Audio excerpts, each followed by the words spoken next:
যখনই ধোনির নাম উচ্চারণ হয় একটা অদ্ভুত কাঁপুনি লাগে কোটি কোটি ভারতীয়র হৃদয়ে। একটা মানুষ যিনি শুধুমাত্র ম্যাচ ফিনিশ করেননি, পুরো জাতিকে স্বপ্ন দেখিয়েছেন জয় করার। কিন্তু সময় কি এসে গেছে সেই স্বপ্নবাজ ক্যাপ্টেন কুলের জুতোজোড়া তুলে রাখার? 2025 সালের আইপিএল চেন্নাই সুপার কিংসের পারফরম্যান্স নিয়ে চলছে নানা প্রশ্ন। এবারের মৌসুমে ধোনির ব্যাট থেকেও আমরা সেভাবে বল উঠতে দেখছি না। তার হাঁটাচলা থেকে শুরু করে উইকেট কিপিং সব কিছুতেই যেন বয়সের ছাপ পড়ছে।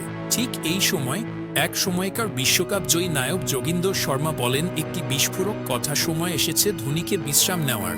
2007 সালের টি20 বিশ্বকাপ ফাইনালে শেষ ওভার করা সেই যোগিন্দর শর্মা বলেন, ধোনি আমাদের অনেক কিছু দিয়েছে, ওর অবদান ভারতীয় ক্রিকেটে অমূল্য, কিন্তু এখন সময় নতুনদের জন্য পথ ছেড়ে দেওয়ার। এই মন্তব্য শুনেই সোশ্যাল মিডিয়া দ্বিধাবিভক্ত।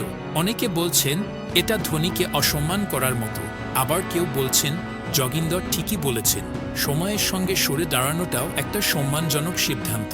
এখন প্রশ্ন উঠছে, ধোনি নিজে কি বুঝতে পারছেন এটা তার শেষ আইপিএল? তিনি নিজেও তো বলেছেন, আমি চুপচাপ চলে যাব, কাউকে কিছু বুঝতেও দেব না। তাহলে কি এই বছরই সেই বিদায় মুহূর্ত? অনেক ক্রিকেট বিশ্লেষক বলছেন ধোনির অভিজ্ঞতা অমূল্য, কিন্তু ভবিষ্যতের দল গড়তে হলে নতুনদের জায়গা দিতে হবে। অন্যদিকে সিএসকে ফ্যানরা বলছেন, ধোনি ছাড়া সিএসকে মানেই ফাঁকা, ও আমাদের আবেগ। কিন্তু এ তো কেবল একটা ক্রিকেটার নিয়ে আলোচনা নয়, এটা একটা প্রজন্মের আবেগ, একটা দেশের অনুভূতি। ধোনি যখন ব্যাট হাতে মাঠে নামেন তখন মনে হয় সব ঠিক হয়ে যাবে।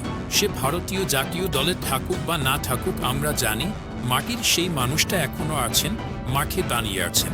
তাহলে কি সত্যিই এবার থেমে যাবে সেই শান্ত চোখের যোদ্ধার যাত্রা? সময়ের সাথে বদল।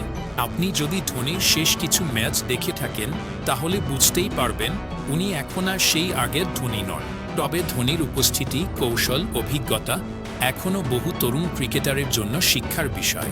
তবুও সময় সবার জন্যই বদলে যায়, আর প্রতিটি মহান ক্রিকেটারের মতোই ধোনিরও হয়তো এখন বিদায়ের সময় ঘনিয়ে এসেছে।